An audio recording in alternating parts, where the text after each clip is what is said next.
కాకినాడ గాంధీనగర్లో వెంచేసిన శ్రీ వెంకటేశ్వర స్వామి వారి ఆలయానికి హుండీ ఆదాయం కింద సుమారు ₹192,000 సమకూరినట్లు ఆలయ చైర్మన్ వాసిరెడ్డి సత్యకుమార్ తెలిపారు. గాంధీనగర్ వెంకటేశ్వర స్వామి కళ్యాణ మండపంలో ఆలయ హుండీ లెక్కింపు కార్యక్రమం జరిగింది. పరకామణి సేవలో మహిళా భక్త బృందం పాల్గొని హుండీ ద్వారా స్వామివారికి సమర్పించిన కానుకలను లెక్కించారు. సుమారు ₹192,000 ఆలయానికి హుండీ ఆదాయం కింద సమకూరింది. అనంతరం ఆలయంలో సేవలు అందిస్తున్న మహిళలకు దాతలు హైదరాబాద్కు చెందిన టి వీరేంద్రనాథ్ సౌజన్యంతో మహిళలకు చీరల పంపిణీ కార్యక్రమం జరిగింది.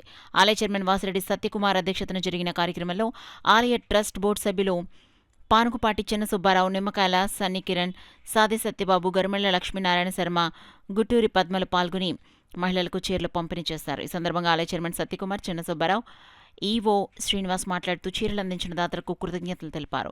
ఈ కార్యక్రమంలో రామారావుపేట శివాలయం ఈవో శ్రీనివాస్, రామచంద్రరావు, ఆలయ అధికారులు, సిబ్బంది, మహిళలు, భక్తులు పాల్గొన్నారు.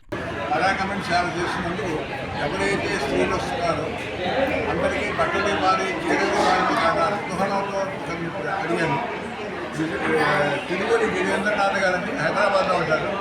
ఆయన ఆర్థిక సహాయం చేశారు. ఆ ఆర్థిక సహాయంతో ఇవాళ చీరలు కొన్ని మీరు గుండోనే ఎవో గారిని చైర్మన్ గారిని అడిగితే మరి ఏం చెప్పారంటే ఇక్కడ 32 మంది దాకా 33 అలా ఉంటారు అన్నారు. దాని ప్రకారంగా చీరలు కొన్ని వాళ్ళకి ఇచ్చి ఒకే డ్రెస్ కోడ్ మెయింటైన్ చేస్తే బాగుంటుంది.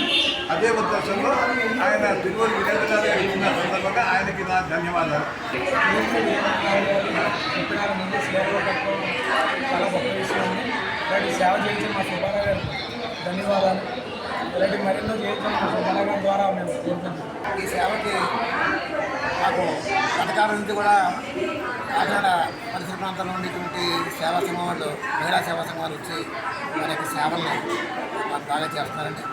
వారి యొక్క సేవల్ని సంతృప్తి చెంది మా ధర్మతం నుండి మండల చైర్మన్ గారు శ్రీ వాసిరెడ్డి సత్యకుమార్ గారి ఆధ్వర్యంలో మా ధర్మతం సభ్యులు సుబ్బారావు గారు, హైదరాబాద్ వస్తు తిరుగు వీరేంద్రనాథ్ గారు అందరి సహకారంతో కూడా ఈరోజు మా ఈ పరకామణి మహిళా సేవకులకి వారి యొక్క ప్రోత్సాహాన్ని అందజేద్దామని అనుకుంటున్నారు. ఈ కార్యక్రమం చాలా ఆనందదాయకం ఉంది.